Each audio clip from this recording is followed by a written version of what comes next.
کہ جو ان میں کوئی صفت ہو وہ شاید مجھے نہ نظر آ رہی ہو، لیکن میں آخر میں آج اپنے سارے پاکستانیوں سے مخاطب ہوں.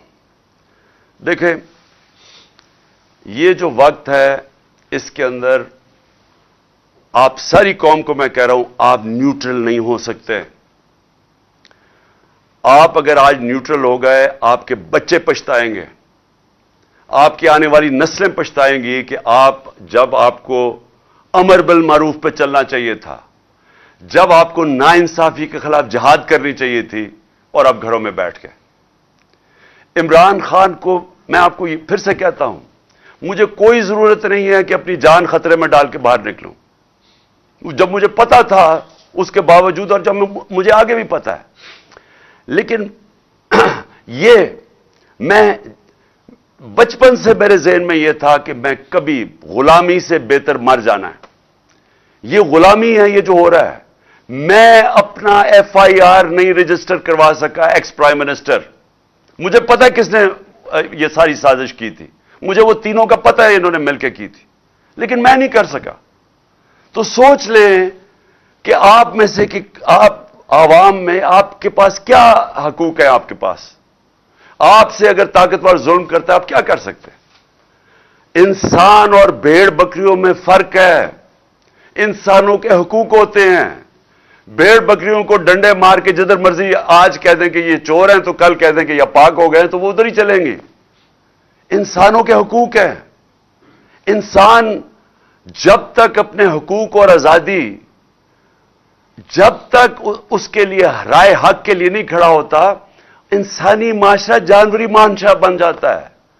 جانوروں کا معاشرے میں جنگل کا قانون آ جاتا ہے، جو اس وقت مجھے افسوس سے کہنا پڑتا ہے پاکستان میں ہے. ہماری کوششیں ہو رہی ہیں، دیکھیں وہ سینیٹرز نکلے ہوئے ہیں، وکیل نکلے ہوئے ہیں کہ ساری دنیا کے سامنے اعظم سواتی سے ہوا، لیکن وہ بے بس ہے. اس کی والدہ ارشد شریف شہید کی، وہ انہوں نے کمیشن بنا دیا. والدہ کہتی مجھے اعتماد ہی نہیں ہے.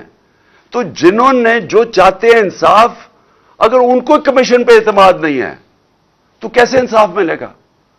اور میرے اوپر جو ایف آئی آر ہوئی، جو ایف آئی آر پولیس نے دی ہے، وہ ایف آئی آر کیا؟ وہ مذاق ہے. وہ ایک آدمی کے اوپر انہوں نے ایف آئی آر کاٹ دی ہے. تو ہمیں تو سب کو پتا ہے کہ دوسری طرف سے سامنے سے گولیاں آئی ہیں، دو مارنے والے تھے.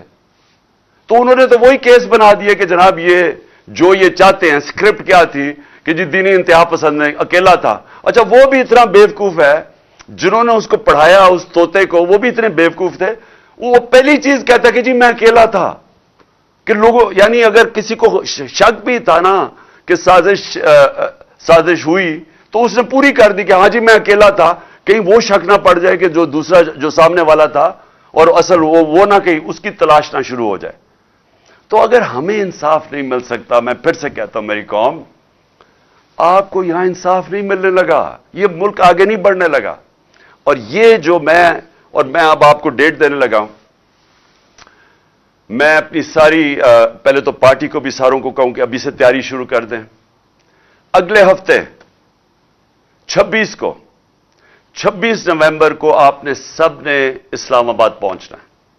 میں انشاءاللہ آپ کو وہاں ملوں گا اسلام آباد میں. تو میں یہ چاہتا ہوں، کیا ہوں، میں صرف اپنی پارٹی کو نہیں اب کہہ رہا، میں سارے پاکستانیوں کو کہہ رہا ہوں کہ دیکھیں، جو اگر آپ کا خیال ہے کہ تبدیلی آ جائے گی اور آپ گھر بیٹھے رہیں گے اور ایک دم تبدیلی آ جائے گی، ایسے نہیں ہوتا. اللہ کا فرمان ہے کہ میں کبھی، قرآن میں کہتا ہے، میں کبھی کسی قوم کی حالت نہیں بدلتا جب تک وہ قوم خود اپنی حالت بدلنے کی کوشش نہ کرے. اگر ہم سمجھتے ہیں کہ ہم بھیڑ بکریوں کی طرح رہیں اور ایک دم ہم آزاد ہو جائیں گے، ہم نہیں ہوں گے، وہ ویسے ہی رہیں گے. تو یہ وقت ہے. میں ساری قوم کو دعوت دے رہا ہوں کہ آپ نے آنا ہے پنڈی.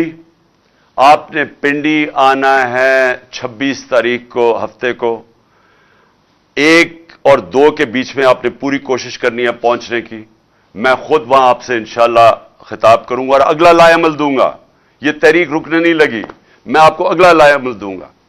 اور میں اپنے سارے جو طاقتور حلقے ہیں میں آپ کو صرف ایک چیز کہنا چاہتا ہوں، جس سے مرضی آج پوچھ لیں، آپ کے پاس طاقت ہے، آپ کی ذمہ داری ہے، جس سے پوچھ لیں، بزنس مین سے پوچھ لیں، پروفیشنل سے پوچھ لیں، اکانومسٹ سے پوچھ لیں، کسی سے بھی پوچھ لیں، اگر کوئی آپ کو کہے کہ سوائے ایک حل کے صاف اور شفاف الیکشن، اس کے علاوہ کوئی دوسرا حل نہیں ہے اب اس دلدل سے نکلنے کا جدھر انہوں نے 7 مہینے میں ہمیں لے کے جا رہے ہیں، اس کے علاوہ کوئی راستہ نہیں ہے، ان کے پاس کوئی پلان ہی نہیں ہے۔ کوئی پوچھے تو صحیح کہ آپ کا روڈ میپ کیا ہے؟ ملک جو تیزی سے نیچے جا رہا ہے، جو باہر کی دنیا اب سارا اعتماد کھو بیٹھی ہے، کون سا روڈ میپ ہے آپ کے پاس؟ ان کے پاس کوئی روڈ میپ نہیں ہے۔ 7 مہینے میں جو روڈ میپ نظر آیا وہ صرف اپنی چوری بچانے کا ہے۔ لہذا ساری قوم ادھر آئے گی اور ہم ڈیمانڈ کریں گے ایک چیز، صاف اور شفاف الیکشن، اور ہماری تحریک چلتی رہے گی حقیقی آزادی کی اس کے بعد بھی، جب تک ہم اس قوم کو ایک صحیح معنی میں ایک وہ قوم نہ بنا دیں جس میں ہر انسان کے حقوق ہوں، جدھر تھانہ کچہری پٹواری کی سیاست نہ ہو، کیونکہ وہ حقوق ان کو آزاد کر دیں لوگوں کو۔